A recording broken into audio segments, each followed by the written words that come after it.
Welcome to another video, you guys. My name's Chris. In this video, I'm going to be giving my rankings for the films in the DC Extended Universe. I just saw Shazam. I got the review for that up right now, and it made me want to go ahead and rank all the DCEU movies because I've never done that before. Plus, Shazam's the only DCEU movie coming out this year, so now it's really the best and only time to do this video this year. So let's go ahead and get started. I'm going to be ranking these from worst to best. There's 7 movies to rank. So let's get started with the worst DCEU movie at number 7, and that is Suicide Squad.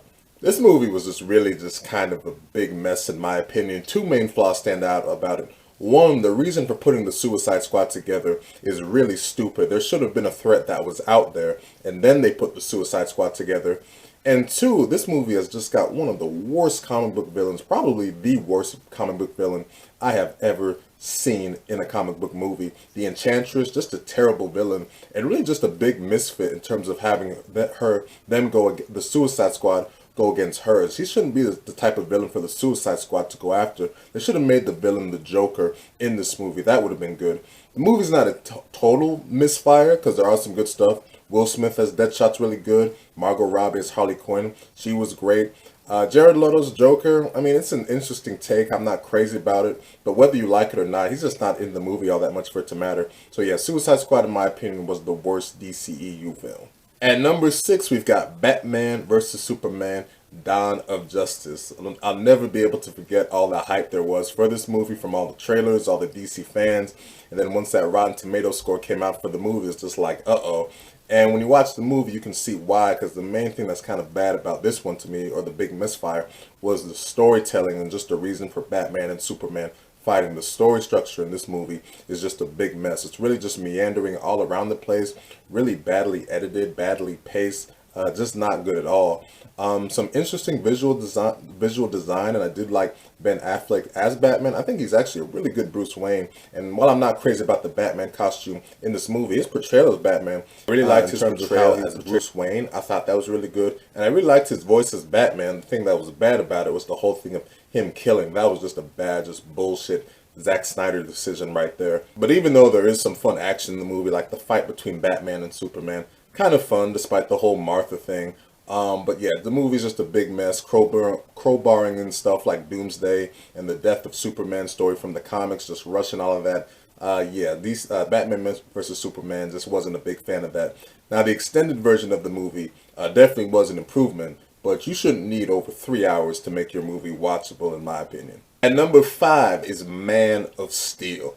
Yeah, this is one of the most frustrating comic book films I've ever seen.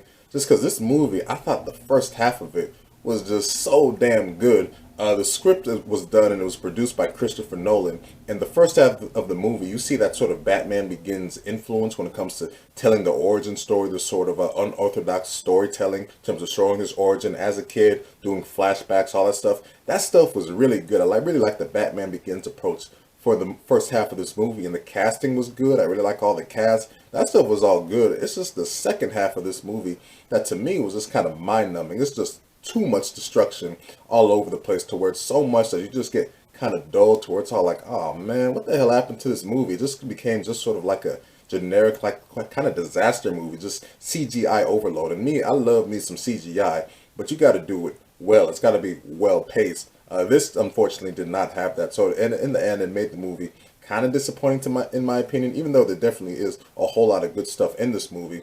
One thing I really did hate in this movie, though, was the color palette. Everything just looks gray, and it's just like, come on, can we get some color in this to make it look bright, to make it look fun? That was another bad Zack Snyder decision, in my opinion. Number 4 is Justice League, the very sort of controversial Justice League movie. This is obviously what the DC movies were building up to at this point. And the movie obviously did not get a great reception. Me, myself, I really didn't hate it nearly as much as some of the harshest reviews did. I thought the movie was watchable. It was okay. Definitely the thing that it definitely had going for it over Man of Steel and Batman vs. Superman was that the movie at least had a sense of fun to it. You can tell that they're all like, okay, let's not make everything like super dark like we've done before. We're gonna have some fun with this and make this sort of an enjoyable movie in this universe.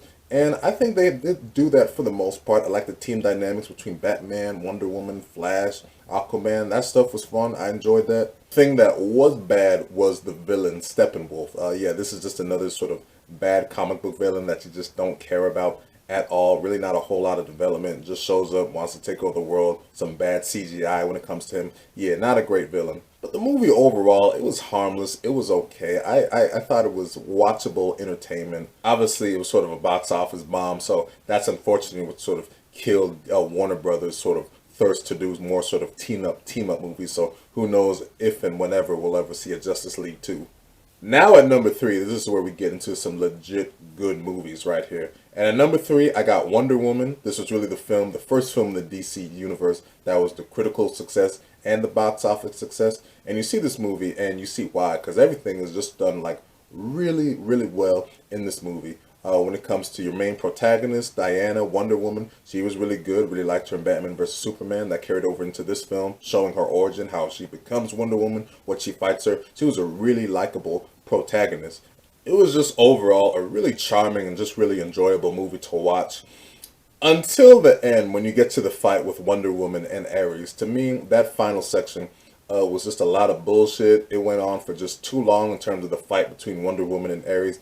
It was just way too much, and I feel that way every time I rewatch that movie. It's just how like, oh man, this is just like, it just feels like that battle just goes on and on and on. Like Man of Steel, it was just sort of CGI overload. So whoever came up with the final section for that movie didn't do a very good job, but the rest of the movie, very enjoyable. Now at number 2, this was really tough, debating what's the second best and what's the best movie in the DCEU. I think at number 2, I'm gonna go with Shazam. The movie that obviously just came out. This movie was obviously just a whole lot of fun. This movie, the marketing, all that stuff that it had for this movie, the promotion, did not lie, because this movie was just so much fun in terms of forming its own superhero identity, something we've never seen before in terms of this dynamic, this kid who becomes this big sort of like Superman-like type superhero. I knew nothing about Shazam from the comics, but that definitely did not hurt my overall enjoyment for this film. I just thought this was really pleasant, just a really pleasant surprise, this movie right here. I love the camaraderie between the kids. You got a pretty good villain in this movie. Not great, but he was good enough.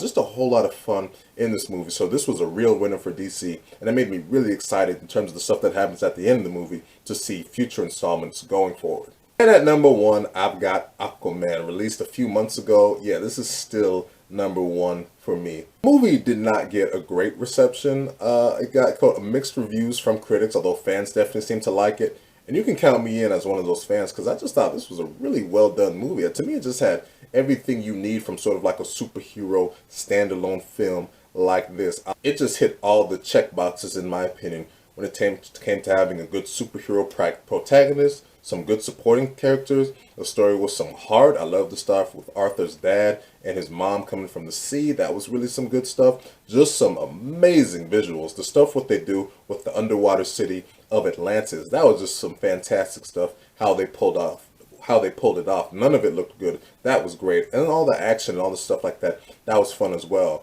Yeah, I just thought all the elements came together to just make DC's best movie. And I really just don't understand the sort of mixed reaction it got from critics. I just thought this was a really fun movie. And hey, if you go by the box office, it seems like people agreed, because the domestic box office was killer, the worldwide box office was killer. So I know that's not the end all be all for a movie, but that shows that fans definitely did enjoy this movie. And you can count me in as one of those fans. And for me, it is the best film in the DCE universe so far. So that's it for this rankings video right here, ranking all of DC's 7 movies right here. Obviously, they've got a long way to go when it comes to catching up with Marvel.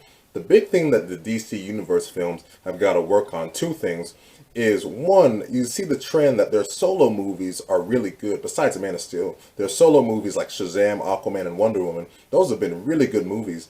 It's their big team-up movies that they really got to work on, like Suicide Squad and Batman vs. Superman. And again, I didn't hate Justice League, but obviously that didn't get a great reception either. So they really got to sort of change the trend in terms of making their team movies as good as their solo movies, because then this universe would definitely be booming.